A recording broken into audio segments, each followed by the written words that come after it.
దేవుడు వెలుగు కమ్మని పలుకగా వెలుగు కలిగెను. వెలుగు మంచిదైనట్టు దేవుడు చూచెను. దేవుడు వెలుగును చీకటిని వేరుపరచెను. దేవుడు వెలుగునకు పగలనియు చీకటికి రాత్రి అనియు పేరు పెట్టెను. అస్తమయమును ఉదయమును కలగగా ఒక దినమాయెను.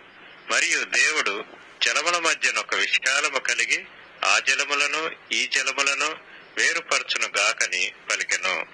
దేవుడు ఆ విశాలము చేసి విశాలము క్రింద జలములను విశాలము మీది జలములను వేరుపరపగా ఆ ప్రకారమాయెను. దేవుడు ఆ విశాలమునకు ఆకాశమని పేరు పెట్టెను.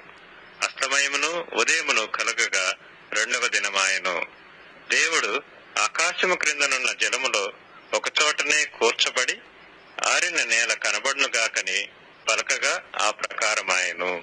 దేవుడు ఆరిన నేలకు భూమి అని పేరు పెట్టెను. జలరాశికి ఆయన సముద్రములని పేరు పెట్టెను. అది మంచిదని దేవుడు చూచెను.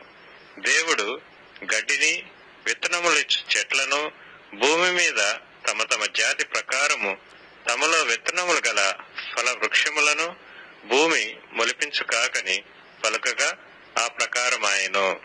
భూమి గడ్డిని తమ తమ జాతి ప్రకారము విత్తనములిచ్చు చెట్లను తమ తమ జాతి ప్రకారము తమలో విత్తనములు గల ఫల వృక్షములను మొలిపింపగా అది మంచిదని దేవుడు చూచెను.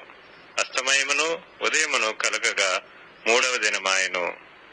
దేవుడు పగటిని రాత్రిని వేరుపరచునట్లు ఆకాశ విశాలమందు జ్యోతులు కలుగును గాకనియు అవి సూచనలను కాలములను దిన సంవత్సరములను సూచించుటకై ఇండుగాకనియు భూమి మీద వెలుగిచ్చుటకు అవి ఆకాశ విశాలమందు జ్యోతులై ఇండుగాకనియు పలికెను. ఆ ప్రకారమాయెను. దేవుడు ఆ రెండు గొప్ప జ్యోతులను అనగా పగటిని ఏలుటకు పెద్ద జ్యోతిని రాత్రిని ఏలుటకు చిన్న జ్యోతిని నక్షత్రములను చేసెను. భూమి మీద వెలుగిచ్చుటకును పగటిని రాత్రిని ఏలుటకును వెలుగును చీకటిని వేరుపరచుటకును దేవుడు ఆకాశ విశాలమందు వాటి నుంచెను. అది మంచిదని దేవుడు చూచెను. అస్తమయమును ఉదయమును కలుగగా నాలుగవ దినమాయెను. దేవుడు జీవము కలిగి చలించు వాటిని జలములు సమృద్ధిగా పుట్టించును గాకనియు పక్షులు భూమిపైని ఆకాశ విశాలములో ఎగురును గాకనియు పలికెను. దేవుడు జలములలో వాటి వాటి జాతి ప్రకారము జలములు సమృద్ధిగా పుట్టించిన మహామత్స్యములను జీవము కలిగి చెలించు వాటినన్నిటినీ దాని దాని జాతి ప్రకారము రెక్కలు గల ప్రతి పక్షిని సృజించెను. అది మంచిదని దేవుడు చూచెను. దేవుడు మీరు ఫలించి అభివృద్ధి పొంది సముద్ర జలములలో నిండి ఇండుడనియు పక్షులు భూమి మీద విస్తరించును గాకనియు వాటిని ఆశీర్వదించెను. అస్తమయమును ఉదయమును కలుగగా ఐదవ దినమాయెను. దేవుడు వాటి వాటి జాతి ప్రకారము జీవము గల వాటిని అనగా వాటి వాటి జాతి ప్రకారము పశువులను పురుగులను అడవి జంతువులను భూమి పుట్టించును గాకని పలికెను. ఆ ప్రకారమాయెను. దేవుడు ఆయా జాతుల ప్రకారము అడవి జంతువులను ఆయా జాతుల ప్రకారము పశువులను ఆయా జాతుల ప్రకారము నేలను ప్రాకు ప్రతి పురుగును చేసెను. అది మంచిదని దేవుడు చూచెను. దేవుడు మన స్వరూపమందు మన పోలిక చొప్పున నరులను చేయుదుము.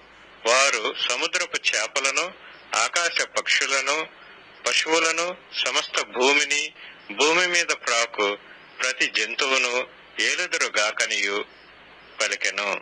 దేవుడు తన స్వరూపమందు నరుని సృజించెను. దేవుని స్వరూపమందు వాని సృజించెను. స్త్రీనిగాను పురుషునిగాను వారిని సృజించెను. దేవుడు వారిని ఆశీర్వదించెను.